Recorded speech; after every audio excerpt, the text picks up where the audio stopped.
بسم اللہ الرحمن الرحیم۔ معزز والدین السلام علیکم۔ ہم آج کی اس مختصر گفتگو میں آپ کو خوش آمدید کہتے ہیں۔ اس گفتگو کا مقصد والدین خصوصاً ماؤں تک بچوں کی نشو و نما، صحت اور نگہداشت کے حوالے سے بنیادی معلومات کا پہنچانا ہے۔ آج کی گفتگو میں 5 بنیادی موضوعات پر بات چیت ہوگی۔ نمبر 1، نوزائیدہ بچے کی دیکھ بھال اور غذا۔ نمبر 2، 6 ماہ کی عمر کے بچوں میں اضافی خوراک اور نشو و نما۔ نمبر 3، بچے کی صحت کا معائنہ اور نشو و نما۔ نمبر 4، اہم بیماریوں سے بچاؤ کے لیے حفاظتی ٹیکوں کا کورس۔ نمبر 5، بیماریوں سے محفوظ رکھنے کے لیے صفائی کے اصول۔ معزز شرکاء، یہ جاننا بہت ضروری ہے کہ بچے کو پیدائش کے پہلے گھنٹے کے اندر ماں کے دودھ کی اشد ضرورت ہوتی ہے، لہٰذا بچے کو پیدائش کے فوراً بعد ماں کا دودھ دینا شروع کریں۔ ماں کے دودھ سے پہلے بچے کو کوئی اضافی غذا مثلاً شہد، گھٹی، قہوہ یا اوپری دودھ نہ دیں۔ 6 ماہ کی عمر تک بچے کو صرف اور صرف ماں کا دودھ پلائیں، حتیٰ کہ پانی بھی نہ دیں۔ اگر تمام بچوں کو 6 ماہ تک صرف اور صرف ماں کا دودھ پلایا جائے تو ہر سال لاکھوں بچے موت کے منہ میں جانے سے بچ سکتے ہیں۔ معزز شرکاء، پیدائش کے پہلے 3 سے 5 دن تک ماں کی چھاتیوں سے پیلا اور گاڑھا دودھ نکلتا ہے۔ یہ دودھ بچے کے لیے بہت مفید ہوتا ہے اور بچے کے لیے پہلی حفاظتی دوائی کا کام کرتا ہے۔ ماں کا دودھ بچے کو بیماریوں سے محفوظ رکھنے میں مددگار ہے۔ یاد رکھیے، 6 ماہ کی عمر تک بچے کو ماں کے دودھ کے علاوہ کوئی اضافی غذا نہ دیں، حتیٰ کہ پانی بھی نہ پلائیں۔ ماں کا دودھ بہترین اور مکمل غذا ہے۔ اس میں وہ تمام غذائی اجزاء موجود ہوتے ہیں جو بچے کو زندگی کے پہلے 6 ماہ میں ضروری ہوتے ہیں۔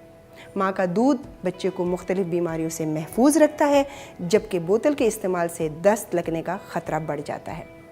بوتل سے دودھ پیتے وقت بچہ پیٹ میں ہوا بھر لیتا ہے، جس سے وہ بدہضمی کا شکار ہو سکتا ہے۔ جانور کا دودھ بچے کے لیے موزوں نہیں ہوتا۔ اب آئیے ہم کچھ غلط اور درست خیالات کا جائزہ لیتے ہیں۔ عام طور پر یہ سمجھا جاتا ہے کہ ماں کا پہلا دودھ بچے کے لیے ناکافی ہوتا ہے۔ یہ ایک غلط خیال ہے۔ حقیقت یہ ہے کہ بچے کے لیے چھاتی میں موجود دودھ بچے کی ضرورت کے عین مطابق ہوتا ہے۔ ایک اور خیال یہ بھی ہے کہ ماں کا پہلا دودھ زہریلا ہوتا ہے اور اسے ضائع کر دینا چاہیے۔ یہ بھی غلط خیال ہے، جبکہ ماں کے پہلے دودھ میں قدرت کی جانب سے حفاظتی اجزاء ہوتے ہیں جو بچوں کو بیماریوں سے بچاتے ہیں۔ 3 باتوں کا خصوصی خیال رکھیں۔ بچے کو پیدائش کے فوراً بعد ماں کا پہلا دودھ ہی دیا جائے۔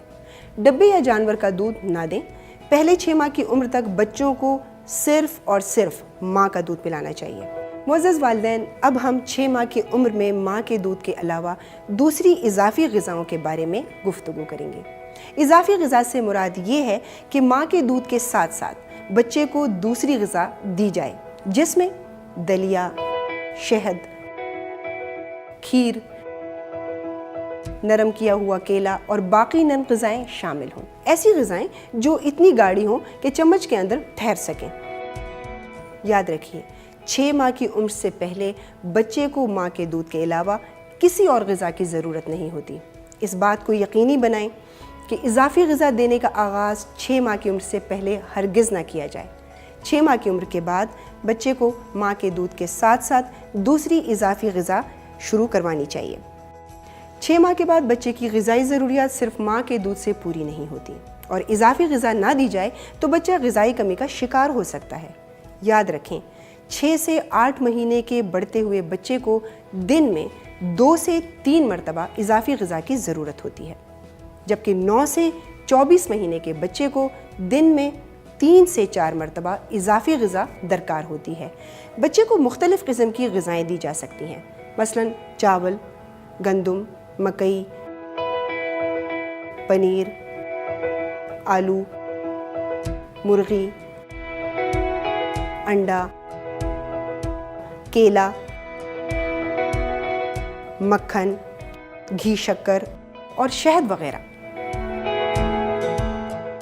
معزز والدین، اب ہم گفتگو کریں گے کہ بڑھتے ہوئے بچوں کو کتنی مقدار میں غذا دی جائے۔ اگر بچے کی عمر 6 سے 8 ماہ ہو تو اس کی اضافی غذا گاڑھے دلیے سے شروع کریں۔ یہ دلیا 2 سے 3 دفعہ روزانہ دیا جا سکتا ہے۔ ابتدا میں بچے کو دلیا اور دوسری نرم غذائیں 2 سے 3 چمچ سے شروع کروائیں۔ اور آہستہ آہستہ بڑھاتے ہوئے آدھے بھرے ہوئے پیالے تک لے جائیں۔ 9 سے 11 ماہ کے بچے کو نرم غذائیں اور وہ غذائیں جو بچہ ہاتھ میں پکڑ سکے دی جا سکتی ہیں۔ ان غذاؤں میں گندم کا دلیا، چاول کی نرم کھچڑی، ابلے ہوئے آلو، مرغی کا نرم ابلا ہوا انڈا یا کیلا وغیرہ شامل ہے۔ یہ غذائیں بچے کو دن میں 3 سے 4 مرتبہ اس کے بھوک کے مطابق دی جا سکتی ہیں۔ 12 سے 24 ماہ کے بچوں کو گھریلو غذائیں دی جا سکتی ہیں۔ ان غذاؤں کی مثال ہم پہلے دے چکے ہیں۔ معزز والدین، اب ہم 2 چیزوں کو ملا کر پکانے کی مثال جانیں گے۔ 2 چیزوں کو ملا کر پکانے کی بہترین مثال کھچڑی ہے، جس میں چاول اور دال کو ملا کر پکایا جا سکتا ہے۔ مختلف غذاؤں کو ملا کر پکانے سے بچے کی مختلف غذائی ضروریات ایک ہی وقت میں پوری ہوتی ہیں اور اس کی نشو و نما پر بہتر اثر پڑتا ہے۔ 3 چیزوں کو ملا کر پکانے کی مثال حلوہ اور کھیر ہو سکتے ہیں۔ یہ جاننا نہایت اہم ہے کہ 2 سال کی عمر تک ماں کا بچے کو دودھ پلانا بہت ضروری ہے۔ اب ہم بچے کی صحت اور نشو و نما کی جانچ کے بارے میں جانیں گے۔ یاد رکھیں، بچوں کی صحت اور نشو و نما کا صحیح اندازہ لگانے کے لیے ضروری ہے کہ ہر ماں باقاعدگی سے ان کی نشو و نما کی جانچ کرائی جائے۔ 2 سال کی عمر تک بچوں میں عمر کے ساتھ ساتھ نشو و نما کی تبدیلیاں بہت جلدی اور واضح ہوتی ہیں، جیسا کہ ہر ماہ وزن کا بڑھنا، عمر کے ساتھ گردن کا اٹھانا، کروٹ لینا، بیٹھنا یا سہارے سے کھڑا ہونا اور چلنا وغیرہ۔ عمر کے ساتھ ساتھ خوراک، ماں کا دودھ یا ٹھوس غذا لینے میں اضافہ ہونا، بچے کا چست پکارنے پر متوجہ ہونا، کھلونوں یا رنگین چیزوں کی طرف متوجہ ہونا۔ نشو و نما کی تبدیلیوں کا عمر کے ساتھ ظاہر نہ ہونے کا مطلب یہ ہے کہ بچے میں غذائی کمی کی شروعات ہو چکی ہیں۔ بچے میں غذائی کمی کی 3 بنیادی علامات ہیں۔ نمبر 1، عمر کے لحاظ سے وزن کا کم ہونا۔ نمبر 2، عمر کے لحاظ سے قد کا چھوٹا ہونا۔ نمبر 3، شدید غذائی کمی یعنی سوکھا پن۔ بچے کی نشو و نما کی جانچ کے لیے ضروری ہے کہ پیدائش سے 6 ماہ کی عمر تک ہر ماں بچے کا باقاعدگی سے وزن کروائیں اور 6 ماہ تک کی عمر کے بچوں کی نشو و نما کی جانچ موئک ٹیپ کی مدد سے کروائیں۔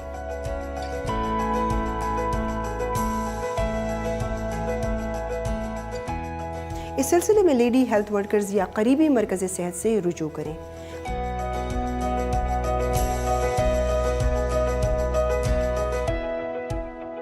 اب ہم جانیں گے بچوں کو لگائے جانے والے حفاظتی ٹیکے اور ان کی اہمیت کے بارے میں۔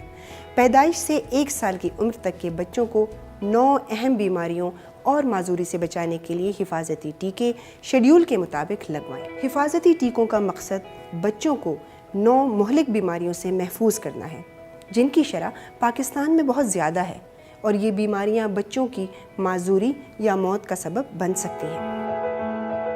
ان بیماریوں میں کالی کھانسی، تشنج، کالا یرکان، پولیو، گردن توڑ بخار، نمونیا، خناق، بچوں کی ٹی بی اور خسرہ شامل ہے۔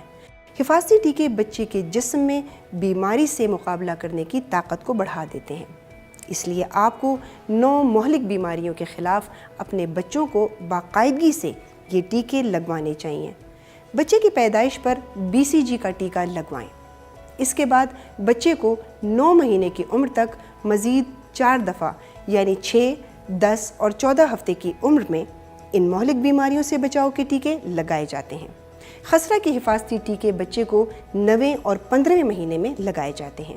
آپ اپنے بچوں کو سرکاری ٹیم یا قریبی مرکزی صحت سے یہ ٹیکے لگوا سکتے ہیں۔ یاد رکھیں، اپنے بچوں کو سرکاری ٹیم یا قریبی مرکزی صحت سے ہر بار پولیو کے قطرے ضرور پلوائیں۔ پہلا ٹیکہ لگواتے وقت اپنے بچے کے لیے حفاظتی ٹیکوں کا کارڈ ضرور حاصل کریں۔ اس کارڈ سے دی گئی تاریخوں کے مطابق بچے کو مطلوبہ ٹیکے لگوانے میں مدد ملے گی۔ معزز والدین، اب ہم جانیں گے بچوں کی صحت اور صفائی کا تعلق۔ بچوں میں پائی جانے والی بہت سی بیماریوں کا صفائی اور ستھرائی کی صورتحال سے براہ راست تعلق ہوتا ہے، لہٰذا بچے کی جسمانی صفائی، مثلاً پاخانہ دھلانے، نہلانے اور صاف ستھرا رکھنے کا خاص خیال رکھیں۔ اس کے علاوہ بچہ جس ماحول میں موجود ہے، یعنی بچے کا بستر، کمرے اور گھر کی صفائی کا بھی خاص خیال رکھیں۔ بچے کو بیماری سے محفوظ رکھنے کے لیے صفائی کے اصولوں کا جاننا نہایت اہم ہے۔ اپنے گھر کو صاف ستھرا رکھیں، کوڑا کرکٹ کھلا نہ چھوڑیں، لیٹرین کو صاف رکھیں، کھانے پینے کی اشیاء کو ڈھانپ کر رکھیں اور مکھیوں سے بچائیں۔ پینے کے صاف پانی کا استعمال کریں اور اسے ہمیشہ ڈھانپ کر رکھیں۔ بچے کی صفائی، موسم کی مناسبت سے بچے کو نہلائیں، گرمیوں میں روزانہ اور سردیوں میں ہفتے میں کم سے کم 2 مرتبہ نہلائیں۔ بچے کو روزانہ صاف کپڑے پہنائیں، بچے کا لنگوٹ اچھی طرح دھو کر دھوپ میں سکھائیں۔ پاخانہ کرنے کے بعد بچے کو پانی سے صاف کریں اور صاف کرنے کے بعد اپنے ہاتھ صابن اور پانی سے اچھی طرح دھو لیں۔ چلنے پھرنے والے بچے کے ہاتھ کھانا کھلانے سے پہلے اور رفع حاجت کے بعد صابن اور پانی سے اچھی طرح دھلوائیں۔ ہر ہفتے باقاعدگی کے ساتھ بچے کے ناخن کاٹیں۔ بچے کی دیکھ بھال کرنے والے کی صفائی، اپنے ناخن چھوٹے رکھیں، ہفتے میں کم از کم 2 مرتبہ غسل کریں، اپنے کپڑے صاف رکھیں۔ ہاتھوں کی صفائی، یاد رکھیں کھانا پکانے سے پہلے، بچے کو کھانا کھلانے سے پہلے، لیٹرین استعمال کرنے کے بعد، بچے کا پخانہ دھلانے کے بعد، کچرا پھینکنے اور صفائی کرنے کے بعد، بیمار یا زخمی کو ہاتھ لگانے کے بعد، اپنا نزلہ زکام صاف کرنے کے بعد، ہاتھوں کو صابن اور پانی سے اچھی طرح دھونا بہت ضروری ہے۔ معزز والدین، اپنے بچوں کی نشوونما اور مفت طبی معائنے کے ساتھ ساتھ حفاظتی ٹیکے لگانے کے لیے قریبی لیڈی ہیلتھ ورکرز یا قریبی مرکز صحت سے رابطہ کریں۔ شکریہ۔